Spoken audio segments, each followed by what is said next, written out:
दिल्ली की मुख्यमंत्री रेखा गुप्ता पर जन सुनवाई के दौरान हमला हो गया। 20 फरवरी 2025 की सुबह सीएम आवास में जन सुनवाई चल रही थी।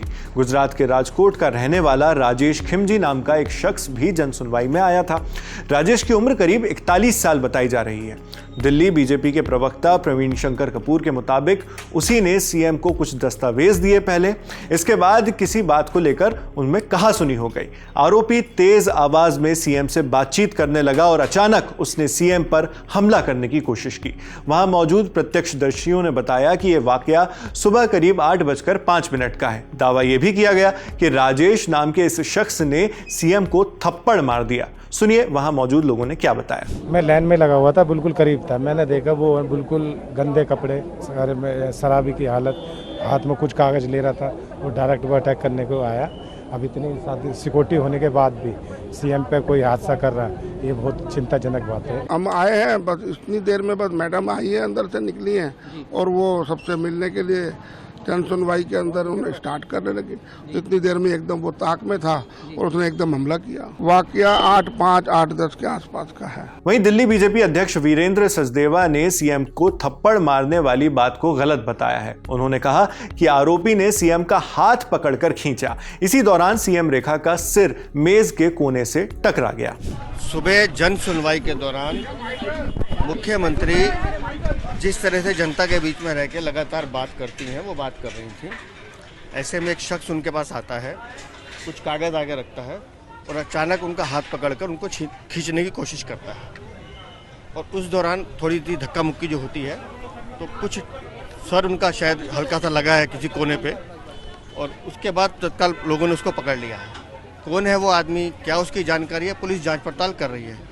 तो मुझे लगता है कि आपको तब तक रुकना चाहिए जब तक पुलिस जांच पड़ताल ना कर ले, उसके बारे में जानकारी ना मिल जाए, क्योंकि लगातार उसकी एक बार जांच पड़ताल हो जाए।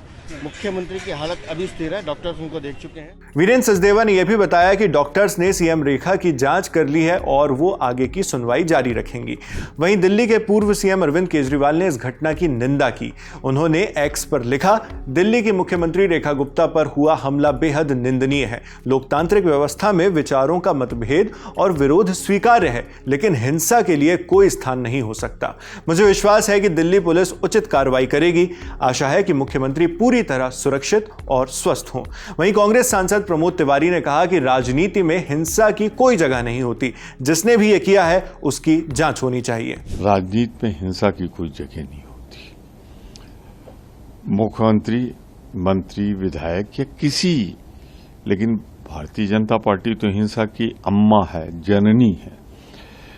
देखना पड़ेगा जब लोग पानी में डूब के आएंगे, जो वादे किए गए थे उखड़ी सड़कों पे चलेंगे, लोगों में गुस्सा है, झूठ भारतीय जनता पार्टी के खिलाफ। तो जिसने ये किया है जांच होनी चाहिए। उसने किया है, या जैसे भाजपा कहती थी अरविंद केजरीवाल जी पे जब किसी ने हमला किया था उनका तो उन्होंने करवाया था, तो अपना भी देख लें करवाया है या हुआ है। पर मैं एक चीज स्पष्ट कर दूं, साफ कर दूं, अगर ये हमला हुआ है तो निश्चित रूप से मैं उसे कंडेम करता हूं, निंदा करता हूं और चाहता हूं कि दोषी के खिलाफ कार्रवाई हो। फिलहाल घटना के बाद पास में खड़े सुरक्षा कर्मियों ने तुरंत आरोपी को पकड़ लिया है। दिल्ली पुलिस आरोपी से पूछताछ कर रही है। वहीं सूत्रों के मुताबिक दिल्ली पुलिस ने आरोपी की जानकारी निकालने के लिए गुजरात पुलिस से भी संपर्क किया है। पुलिस ऑफिशियल्स सिविलियन कपड़ों में राजेश के बताए पते पर पहुंचकर जांच कर रहे हैं। वहीं इस मामले पर राजेश की मां और पड़ोसी ने क्या कहा वो भी सुनते हैं। उसका बेटा राजेश दिल्ली गया था, आपको बता के गया था दिल्ली? ना बताता काई खबर नहीं मने। राजेश भाई को हम 17 साल से जानते हैं। उसका स्वभाव अच्छा है और वो बहुत पशु प्रेमी है। उसका स्वभाव वैसा नहीं। आप कहते हैं कि उसने मुख्यमंत्री को थप्पड़ मारा, पर शायद पशुओं के लिए होगा, वो हमें पता नहीं। वो दिल्ली गई वो भी हमें पता नहीं है, क्योंकि छुट्टी थी तो हम भी गाँव गए थे। 5-6 साल से जानते हैं, कभी कोई दिक्कत नहीं है और मगज भी अच्छा है, कोई दिक्कत नहीं है। और गाय के लिए चारा या रोटी सब मांग के खिलाता है, कुत्ते को खिलाता है, बस ऐसा ही स्वभाव है। और शंकर भगवान का भक्त है और कोई दिक्कत नहीं है। फिलहाल पुलिस आरोपी के बताए गए नाम और पते को वेरीफाई करने में जुटी है। इस खबर में इतना ही। आगे जो भी अपडेट्स आएंगे वो भी हम आप तक इसी तरह पहुंचाते रहेंगे। खबर लिखी है रक्षा ने, मैं हूं नावेद। देखते रहिए दी लल्लन टॉप।